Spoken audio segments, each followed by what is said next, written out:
Hello friends, we have traveled through 13 states, over 5,000 miles. We are 3 months into this trip and it's a travel day. At this point in the journey, it's a little bit hard not to feel sad that it's coming to an end. Like that first month, there was so much excitement.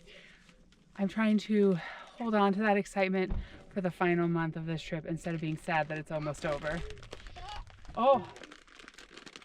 We have lunch packed, we've swept, we're pulling the slides in, and we're gonna hit the road and head from Nevada, where we're at right now, into Idaho. This has been Violet's favorite part of this Boondockers welcome to play on this airplane. You know, Violet the pilot. if you're an OG traveler, we had one of these in the Keys too.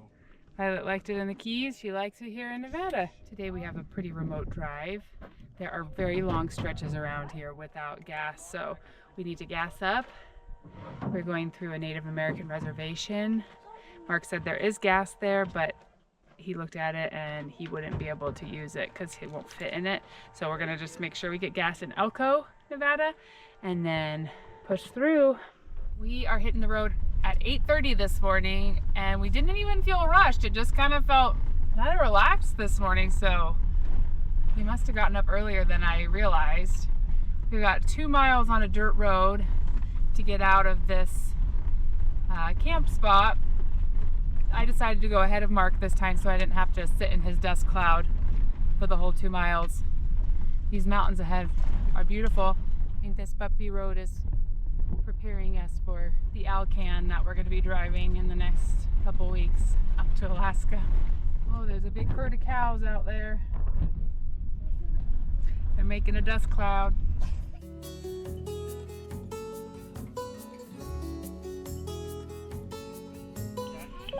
Yay, highway!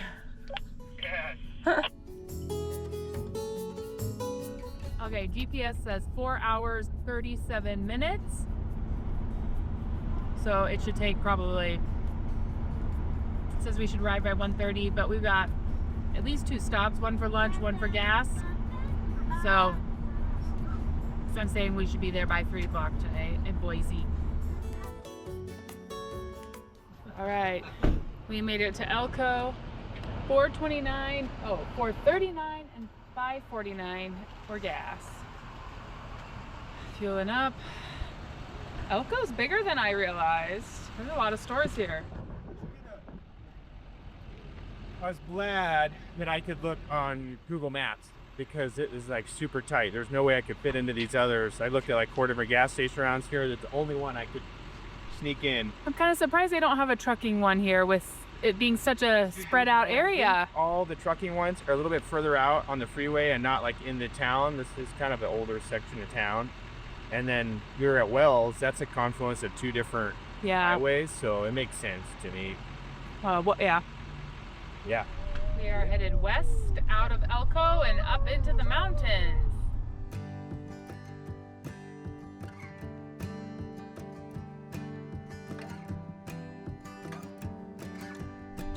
This route that we're on heading north, it's the 225, I believe. It is a nice alternative to the interstate. Not many cars at all. It's just these rolling hills. It's turning around. And it just seems very mellow and relaxed to be driving on this. So we're enjoying it. Mark just commented on the radio how much he's enjoying this drive. So nice to be able to take some different routes.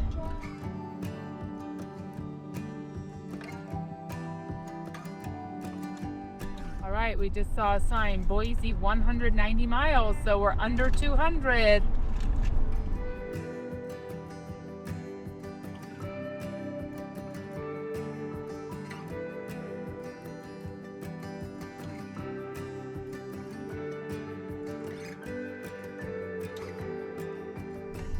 Reservoir.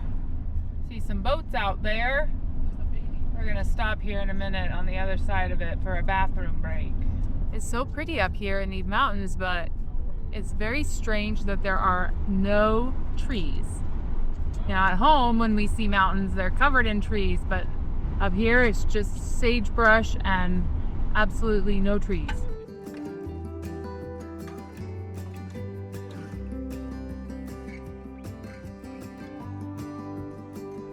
Oh, there's a picture of a snow machine. You can snow machine up here. Not this time of year though. Well, we were gonna go into this wild horse state park, but it said $10 fee, even if you're just gonna go use the bathrooms, no exceptions. So we just pulled out on the side of the road. Mark's opening up the trailer so I can use the bathroom. And it's beautiful up here.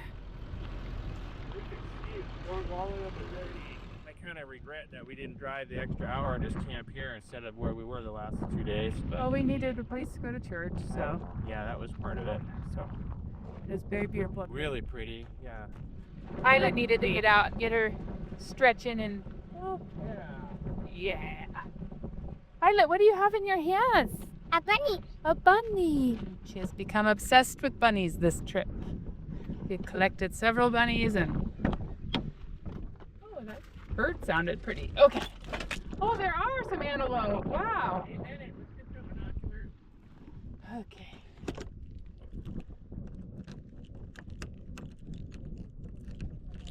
Not quite as convenient as a motorhome where you can, use the bathroom on the way, but this works. Nice to have your bathroom come along with you.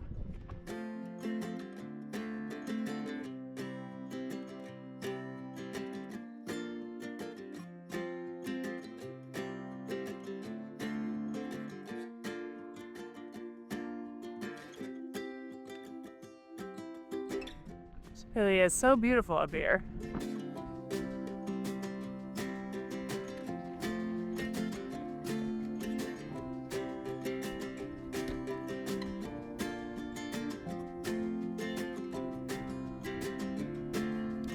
We're watching a little herd of pronghorn deer.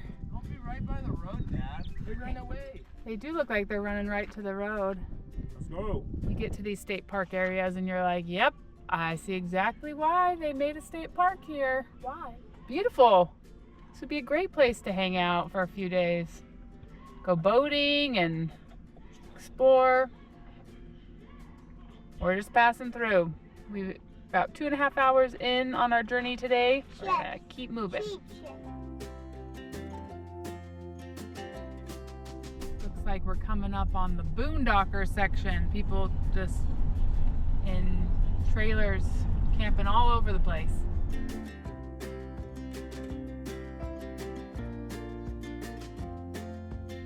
Okay, mile marker coming up. It says That's my club. That's my Boise 170 miles. Here's a little wild horse dam that creates that reservoir. That's a little one. Compared to the Yep, Powell, very small. yep, but it made that beautiful reservoir, and here's the river.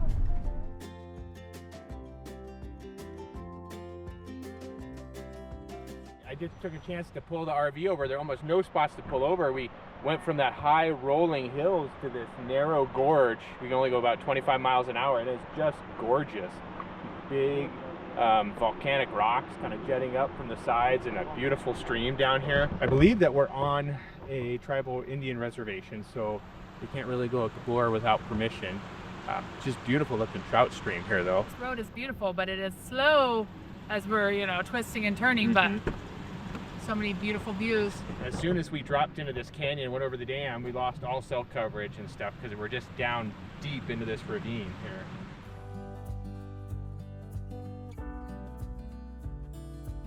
Hey, this says, welcome to the Duck Valley Reservation. These rock formations are so interesting. Okay, we're passing through part of the reservation. Little town here. I'm gonna say it wrong. Owehe, home of the Braves.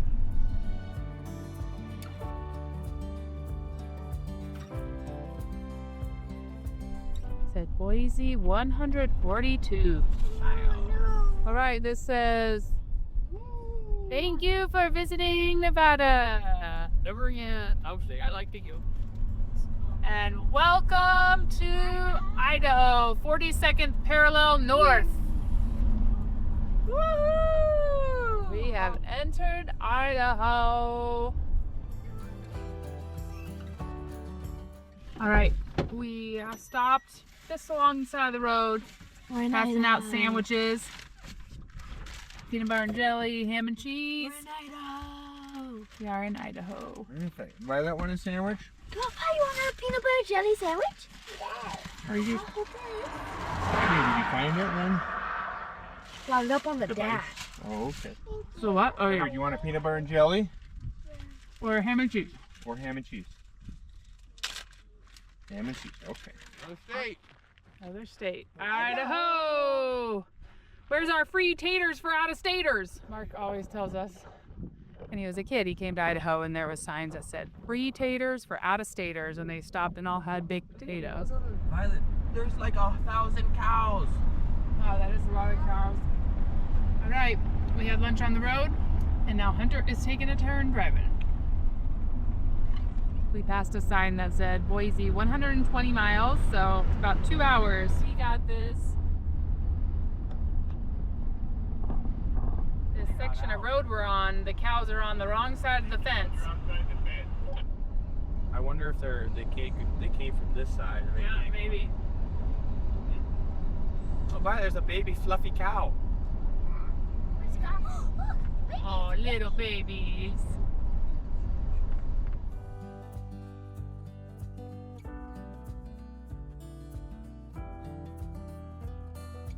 Right, we made it.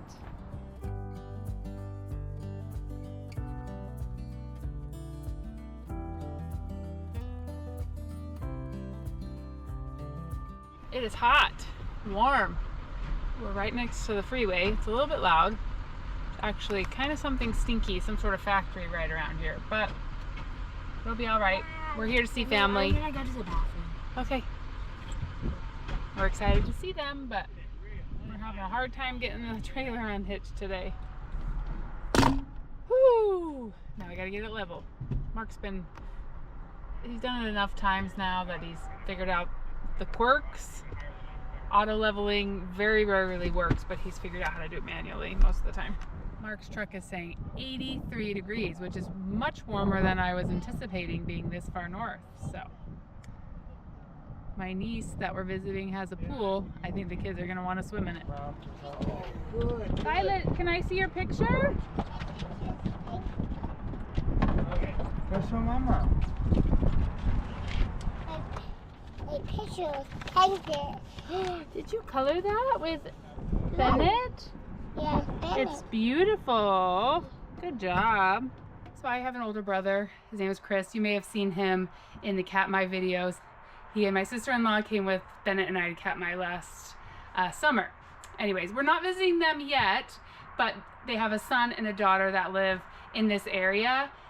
And my brother is 17 years older than I am, and he got married when I was 4 years old, and they started having children. So I have these amazing adult nieces and nephews, and so we wanted to make sure on our way through this area that we met up with them. So over the next few days, we're going to be spending some time with them. We're trying to quickly kind of clean things up, get settled to go have dinner with them. Well, friends, we are back from dinner, and it's like what? It's midnight. Oh my goodness. It's 12:02. We did a time change, so we're a little bit off moving into Idaho. Google is such a liar. It said it was going to be 3.5 hours today, and we know that that's just like the bottom estimate. It ended up being... No, I said 4.5 hours. Mine said 3.5. No, mine said 4.5. Oh, maybe I'm just all It confused. was 4.5, but still, it took us 6, 7. 6.5 hours or something. Yeah. I mean, we're driving slower with the fifth wheel, so I'm almost never going the speed limit. You know, at some of the places here, the speed limit's 70. In some places, 80 miles an hour. Yeah, we can't go that And fast. I'm not going that fast. in the The van max or I the really go is like 65. 65. Sometimes I'll hit 70 on like a long straight downhill, but usually like 65.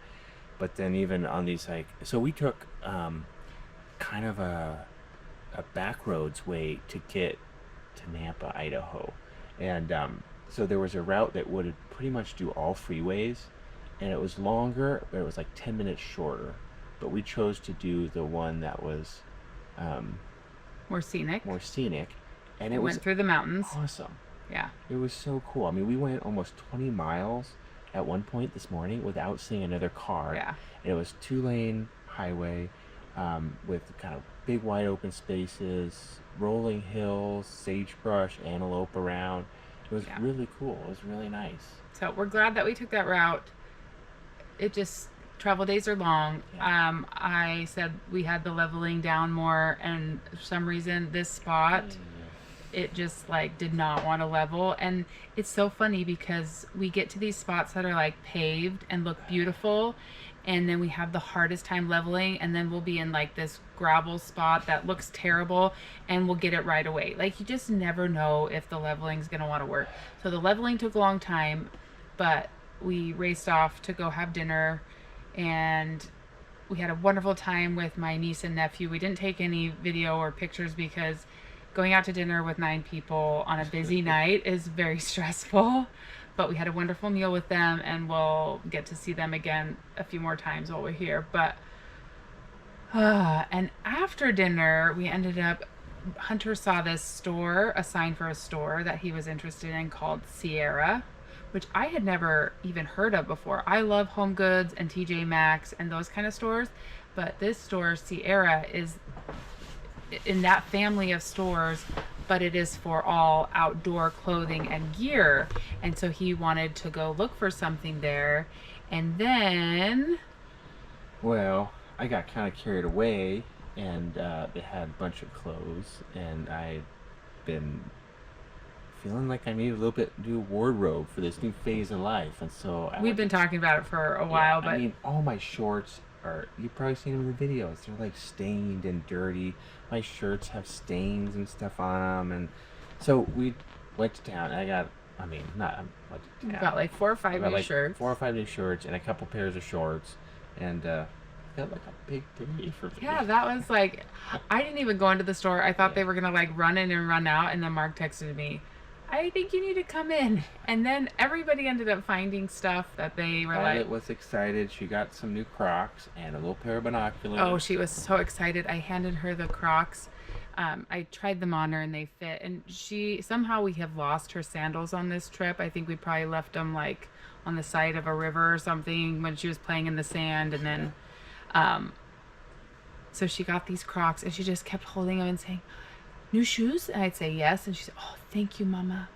New shoes? Thank you, Mama. So sweet. And then once she got the binoculars, she held on to those for dear life. I was reading her stories and putting her to bed tonight. She had them around her neck and was holding them and would say, we see raccoon?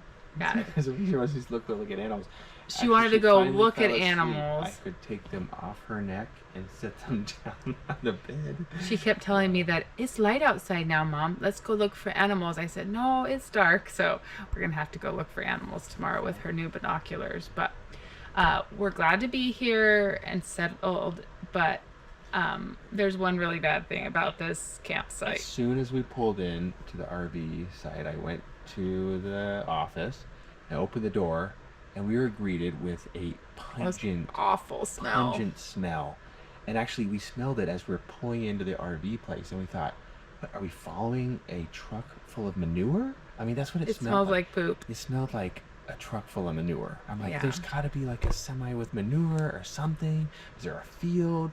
And like it just, and then we talked to the ladies at the front office, and they said, oh, that must be the beet factory, the beet sugar factory across the interstate that you smell. And so I had to look it up. I'm like, my niece was telling me about it. She says she works near here, and she's like, yeah, people walk into the store and can't even shop because it smells so bad.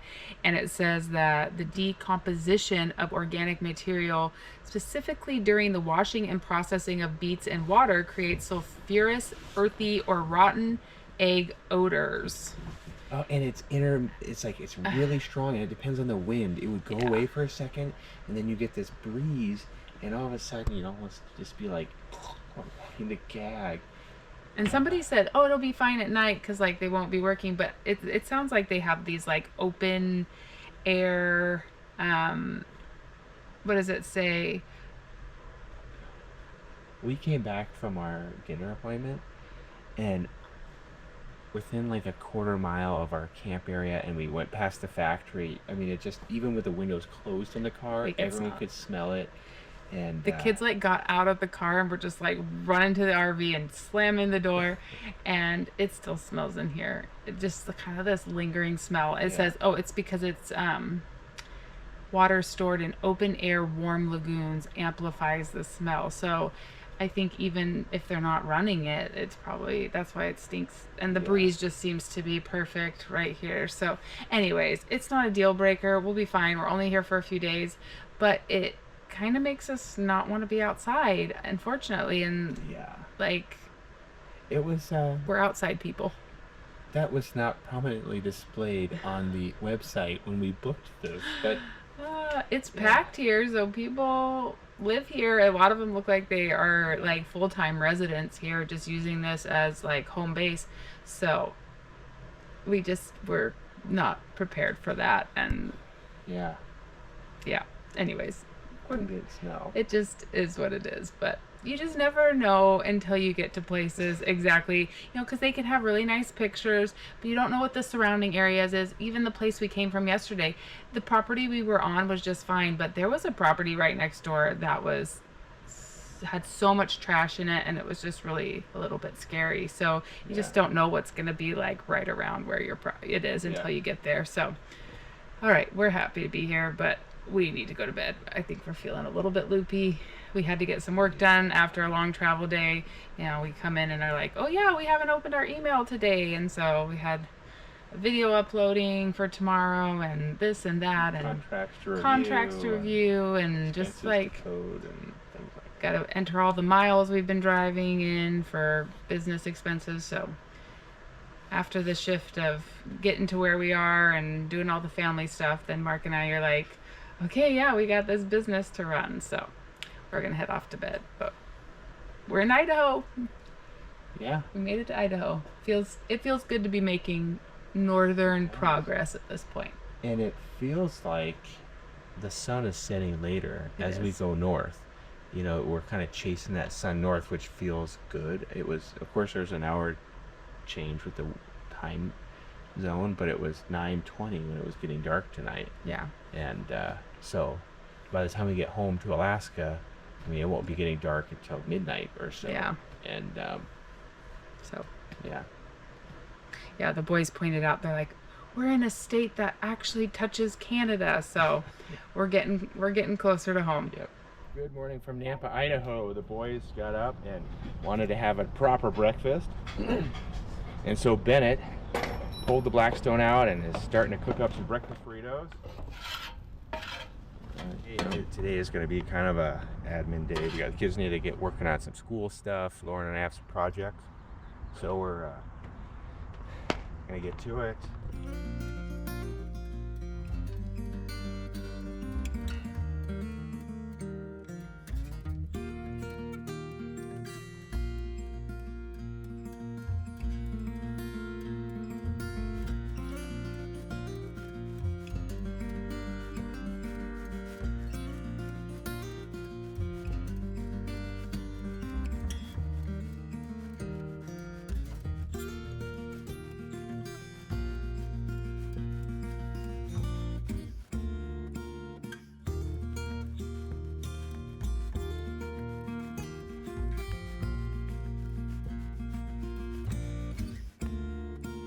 Right, breakfast is served. Hey, Violet, you got your binoculars? And their new shoes.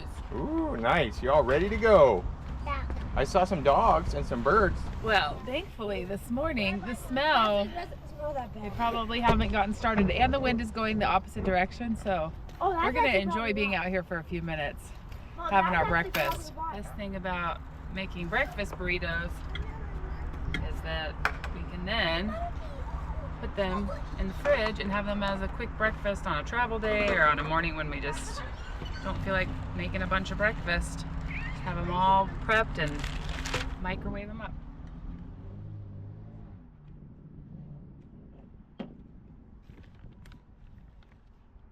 know, it says that we will be driving There we go. I already had one other bag, so 2.5 bags of burritos going into the fridge. Okay, since we're in Idaho, then it wants to put on the Idaho sticker. We're all loving this, but we're all a little sad that how much is going to be left undone. So maybe we'll have to bring trailer back down for another trip. We'll see where the road takes us. Years to come. I did it. Good job. Wait, no, there's a bubble. All right, there we have it. Kids are having a much needed push to do a bunch of school this morning. We're gonna do some cleaning and just enjoy this beautiful sunshine here in Idaho. Thank you so much to each and every one of you that spends time with us. We love you, and we'll see you again real soon for more of This Alaska Life, Life on the Road.